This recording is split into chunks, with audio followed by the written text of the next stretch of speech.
Good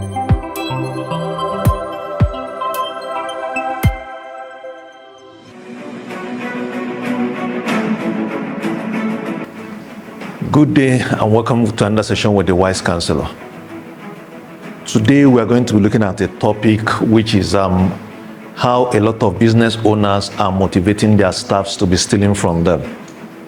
Now, so recently the president of Nigeria came on national TV to tell us that yes, he understands that the people of Nigeria are passing through some serious challenges and that everybody should endure. Said yes, he can see the hunger in the land, but people should endure.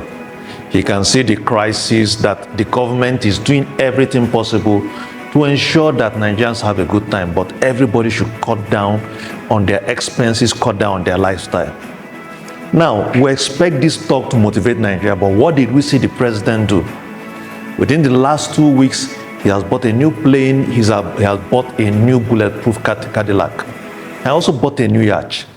So how would you expect Nigerian workers to want to cut down on their expenses, start to endure hardship when they can see their president living a flamboyant, extravagant life? This doesn't have to do only with the president of the nation, but a lot of business owners. There was a particular MD that I know of who is currently vacationing in the US, but he has not paid his staff salary for the past 6 months. Now, how do you expect your staff to work with you and not steal from you when you're telling them that there's no business, there's no money, but they can see you living an extravagant lifestyle out there? Other ways to Nigerian CEOs encourage their staff to steal from them is when they don't put systems and processes in place. Let me give you an example. A CEO comes in, goes to the drawer, takes out money and doesn't account for the money.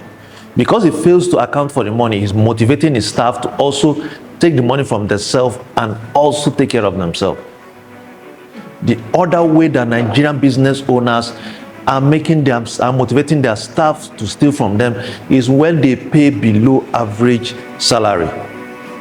For instance, there was a CEO in Anambra State that told me that he was paying his cashiers about 20,000. And I said, sir, let's do this calculation. How much is their transport? How much is their feeding allowance? By the time we did all the calculation, it was coming out to about 30-something thousand. This was like early last year. And I said, okay, if their expense is about 35,000, where do you think they are getting this extra 15,000 from? The irony was that when we now started to run an audit for this particular company, the company couldn't trace up to 10 million naira. And because they didn't have the right accounting books, there was nobody they could hold responsible. But what I shared with him is that because you are paying below average salary and people are coming to work, there's no way that they won't be motivated to want to take from you. What this means is that as a business owner, we should actually, when we are trying to get our staff to make some sacrifice, also look at ourselves and ask ourselves, are we also making those sacrifices? Because you can't be living an extravagant lifestyle and you think that your staff, who you are not paying or you are delaying their salaries and you are telling them that no, things will get better tomorrow. The moment you are doing that, you'll be motivating them to look within your business and look for avenues that they can start to defraud you. So my advice to you today as a CEO is go back to your business operation and ask yourself, based on the things I'm doing, am I motivating my people to steal from me? You can't accuse your people of being lazy while you are a lazy CEO. You can't accuse of your staff of not working hard to attract customers when they are not seeing you bring in even one single customer. What this means is that for those things you want your staff to give their best in, you also need to give a leading example in that particular space.